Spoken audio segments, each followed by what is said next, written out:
Hi everyone, my name's Tony Fox from Mrs. Fox's Plans. So I thought I would do a update on my health to let you know how I'm going. I think the last time we spoke, I spoke a lot about what it's like to live with chronic pain and what we go through. So in the last month, been pretty crazy. I've been a bit MIA, I apologise. With fibromyalgia, there's a component of it which is very similar, which is also in the same family as chronic fatigue. And this month I've been feeling very fatigued. So what it does is, besides feeling tired all the time, is that you don't feel like being, you're not your normal self, so you just don't feel like doing things. You might wake up in the morning and go, okay, I'm going to do this and this, and then a couple of hours into the day it's like, I just don't have the capacity to do anything. So in my case, then I'll go, okay, well, I'll just rest for a little bit, might watch a bit of TV, might watch a little YouTube, might do some colouring in, might do something, and then hopefully I'll get the energy to do things. Well, but the last month that's actually been where I don't do a lot. The only thing that I am very, very consistent with is actually doing my journal, which is, for anyone that lives with a chronic illness, one of the best pieces of advice I could give you is to write things down that are going on in here, even if it's things that you really think shouldn't be coming out of your mouth. If you can write them down and get them out of your head and get them out of this space so that it doesn't take up rent in your head. When I was first diagnosed nearly 30 years ago, 28 and a half years ago, anyway, a long time ago, I was in so much pain. I was in an absolute crisis when I was first diagnosed, because obviously everything was just coming at me and I just really didn't want to be here. So I ended up in hospital for 5 days on what they call suicide watch, because I was just beside myself. And in that process, they put me through a program. At that time, it was called the ADAPT program.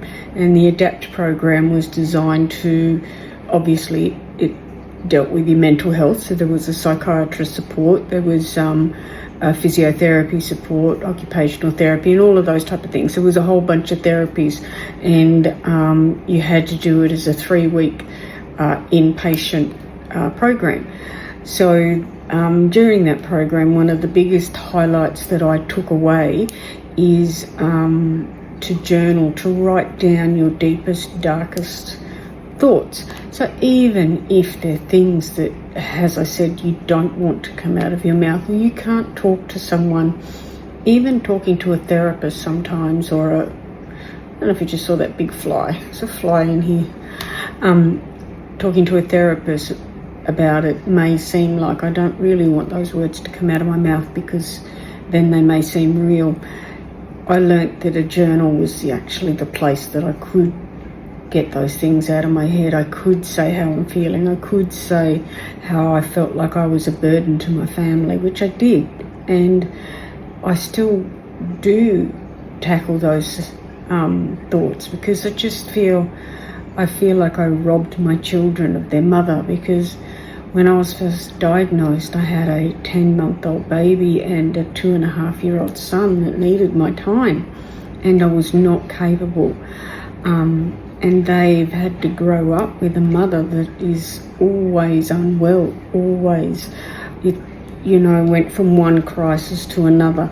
I spent 18 months tackling a really bad headache where I couldn't function. I couldn't remember what I was doing. One time I went to the shops, just to grocery shops, which probably would have been 2.5 kilometres away from my house. And I drove there and I was doing my shopping, and then I stopped and thought, where am I? How did I get here? I didn't even know where my car was. I didn't even know what I went there to do. It completely took over. I couldn't drive my son to school. I had to get a friend to drive him to school, and I had to take my youngest one to daycare because I couldn't function. And sometimes my husband would come home from work and he'd find me curled up in a ball in the kitchen because I was beside myself with pain. My children had to live through that. They had to see their mother at their absolute worst. And I do feel guilty. I feel guilty that they didn't get to live the normal childhood with a happy, healthy mother that could do things and take them to places, or to, just for me to go outside and play soccer with them was a challenge. I would have moments of greatness. I always tried to make sure that I cooked meals for them every day, and tried to just be a normal functioning person. There were times where I would be able to go to work, and my ex-husband and I had businesses together, so I would work for a couple of days and then I couldn't work, and so on. So they had to live through all of that. So we tried as much as possible to create a normal sort of family life. Definitely not the one that I'd actually saw myself, because I was diagnosed when I was 30.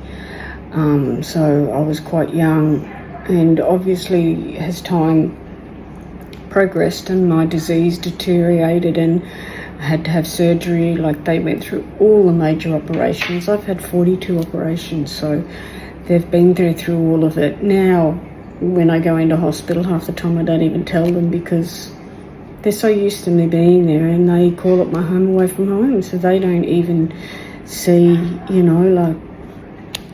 what was it, the end of January, I had to go to hospital by ambulance. Didn't even tell them, because it's not like it was a crisis in their world, because if they're just so used to that, it's normal. It's not, like I have programmed hospital visits. Like very rarely do people come and visit me in hospital, because they know that I go through it all the time, and it's kind of, I think they feel like it's nothing major. I mean, that's difficult in a couple of reasons. One is that I do feel quite isolated, because everyone thinks it's quite a normal thing just to go to hospital, whereas I kind of go, but it would be nice just to have someone come and say hello, or bring me a magazine, or do something. But on the other hand, I'm there so often that it makes sense, I guess. So that's the kind of thing that has your disease, or has you living with a chronic illness, just keeps evolving, and things that in other people's lives, your mother's gone to hospital, that must be terrible, but to my children it was normal. It wasn't an unusual event that could happen to them. So I do feel like I robbed them of that normality, but I have no idea how they view their childhood. I guess they're both adults now, and they're both starting families of their own. Like my oldest boy has a little 3-year-old, so he's a family man, and I'm sure my youngest will be starting a family at some point soon, and he's engaged to be married, building a house, so they're all building the family lives of their own. So, I was my oldest boy's age when this happened to me, and he's like a fit young man, and I'd hate for anything like this to happen to them in their lives, so that it will change the trajectory of where they're going, because it did me. But now that I'm older and I'm in my 60s, and my body is probably very similar to that of like an 80-year-old, really. It's hard, because everything now that I go through seems like a normal thing to happen for an older person. Whereas I still want to do things. I still want to be of value to someone, or to something. So I do struggle with that. I struggle with that quite a lot. And I try and do things, like my creative outlet is one of the things that I can be myself. I can have my own identity. I can actually live through my craft. I mean, I'm not an expert in any of it, by no means. It is just a passion, and it's a way for me to be able to connect with people that are similar, like that, you know, that love to have nice things or creative things, or to do creative things. So that's why I find that avenues like YouTube and Instagram and all social media is a good way for people to relate. Because when I was going through this, when I was younger, I would have loved to have been able to chat to someone else. Like, it was, it's funny. Complex regional pain syndrome, it's quite a unusual illness, and yet it's quite a chronic illness. So like, it's the pain scales are higher than some people living with cancer. So we go through very traumatic times in our disease, I think they call it, syndrome, whatever you want to call it. The other day, I actually met someone else that has it. She's got it in her hand, which is terrible, but finally I could speak to somebody about it that completely understands, that isn't coming from a level of, oh my God, I'm so sorry you're going through this, or yeah, I hurt my hand the other day, I'd imagine what you're going through. It is hard to explain to other people. Breaking your leg and having a broken leg, trying to recover from that 6 weeks later, your leg is healed, you're off, you're back to normal. We don't get to do that. That acute pain episode you're going through is our daily life as a chronic pain patient. So it is really hard for people to relate to us. There is quite a lot of people that suffer from fibromyalgia and chronic fatigue, which is, as I said, they're very closely related, if not same family. But you don't often meet someone else with that, because we either hide away or we don't wear a sign that says this is what I live with. I get quite a lot of backlash from people as I'm parking my car, because I've got a disabled parking sticker.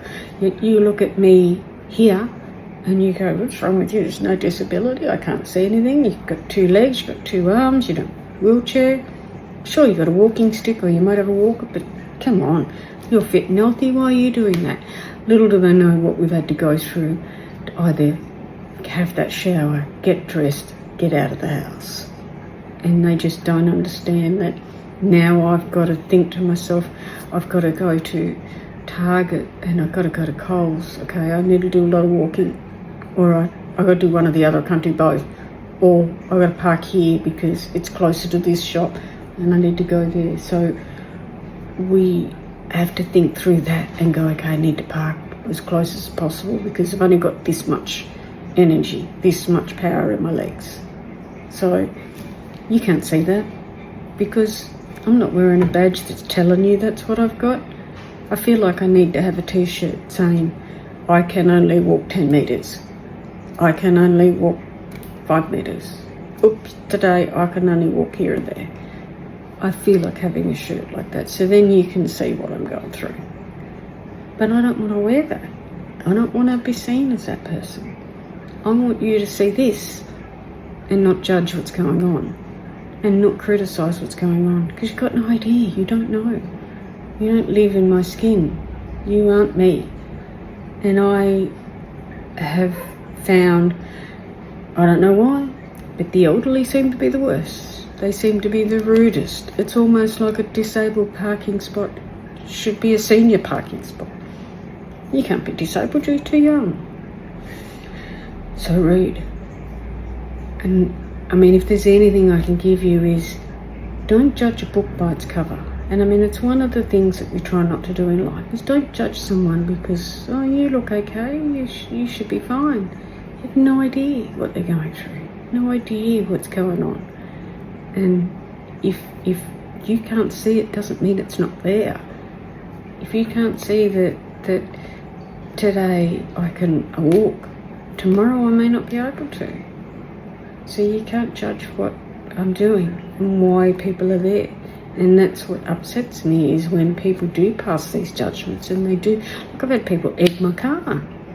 Like, why are you egging my car? Because I parked in a disabled spot. Look, then I pose to you, there's 2 parking spots. There's an enabled parking spot and disabled parking spot. I've got a disabled sticker.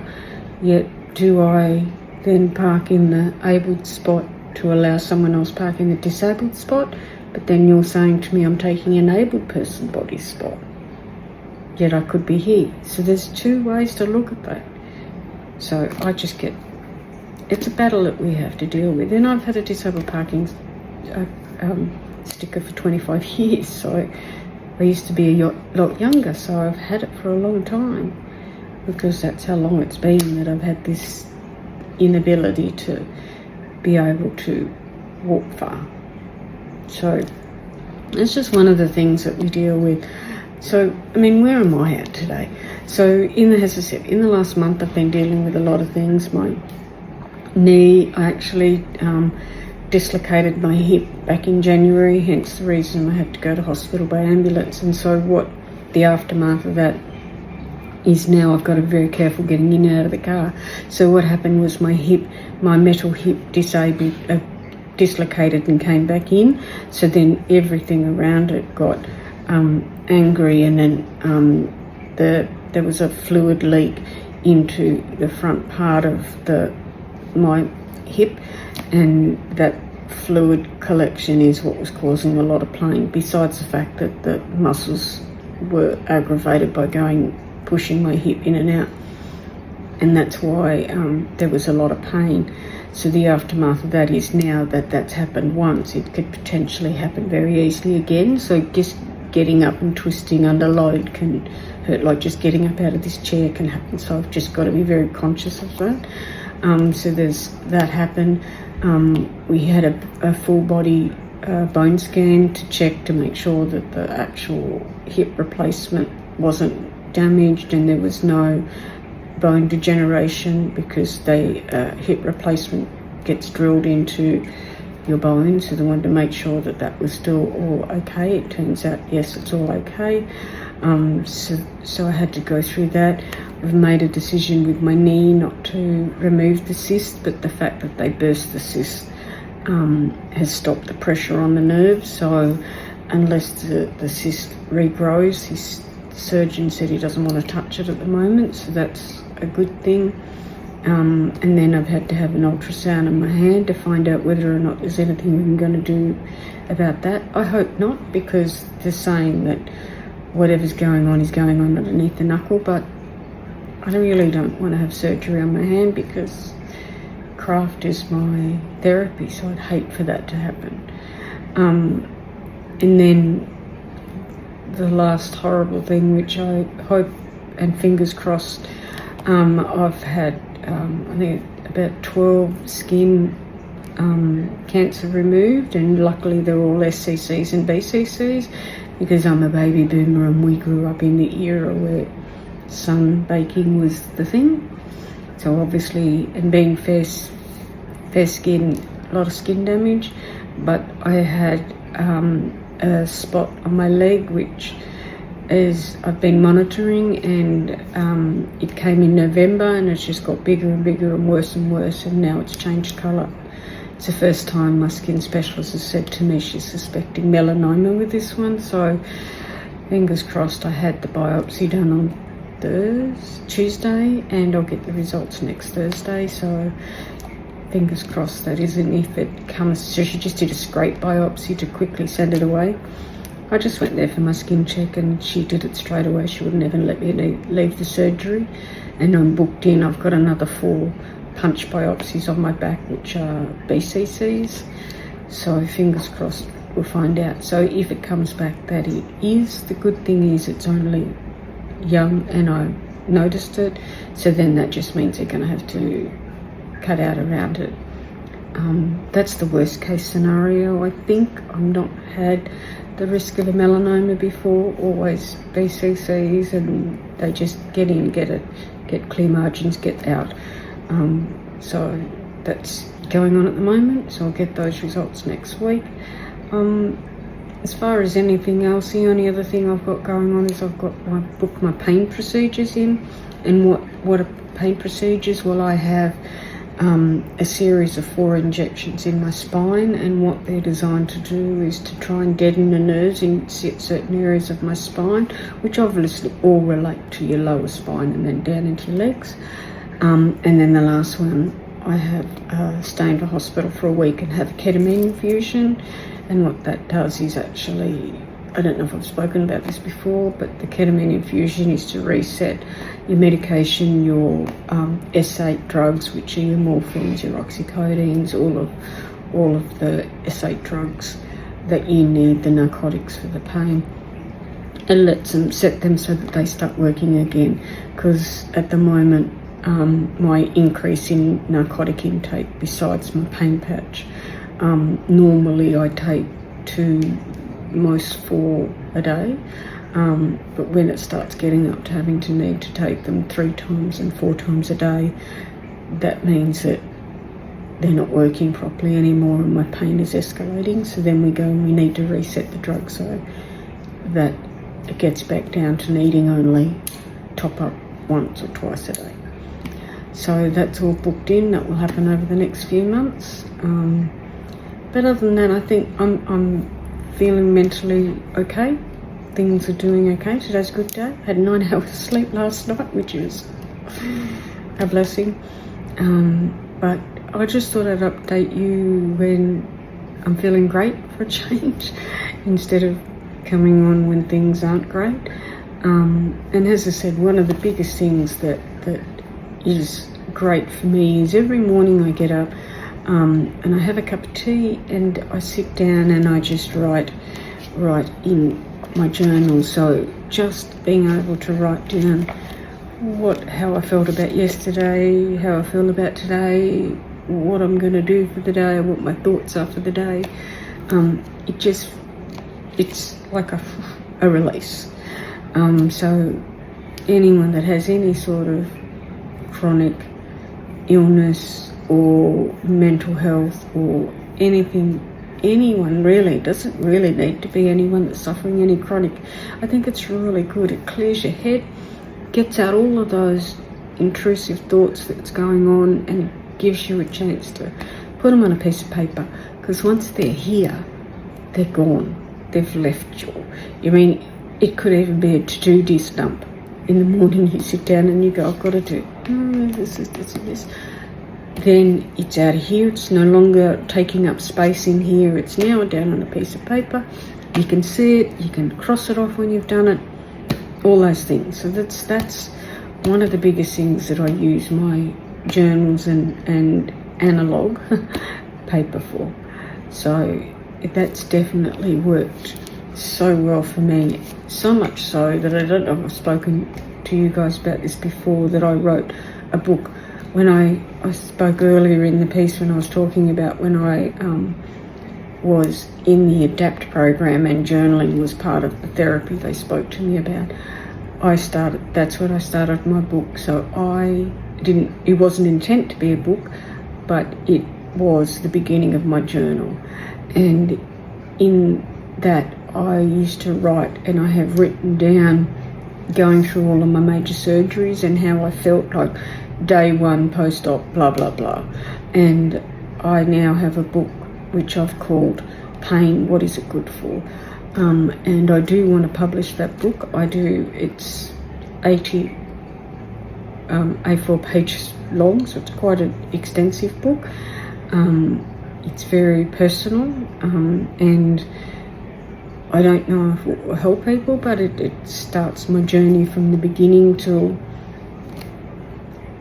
a few years ago even. I can even add in my latest journals. Obviously there's personal stuff and challenges in there, but I'm contemplating about whether or not I should publish it, because a few people that have read it said, one lady who is a famous published author for children's books, she read it 4 times and said to me every time I read it I got something more out of it. So I'm thinking about putting it out there. I mean, you can self-publish now, so to see if I could help one person navigate their way through living with chronic illness, then it's actually been worth all of the effort of writing it. So let me know in the comments your thoughts about if that's something that you would read about. It's a very personal journey of somebody living with a chronic illness and pain in particular. Let me know your thoughts down below, and I'll see whether or not it's time to let that out into the big wide world. Obviously, names and things will have to be changed, or instead of Dr. blah blah blah, it should be spinal surgeon or GP. That all has to be changed and edited, and obviously my family's name will have to be removed. But yeah, I'm thinking about it. Anyway, just wanted to update you and let you know how I'm doing. And if you've come this far, thank you so much. Appreciate, and thank you so much for subscribing to my channel. And if you are new here, welcome to this crazy channel of mine. And I'll get back to my regular content. But that's it for me. I hope you guys have a great day. Ciao for now. Bye.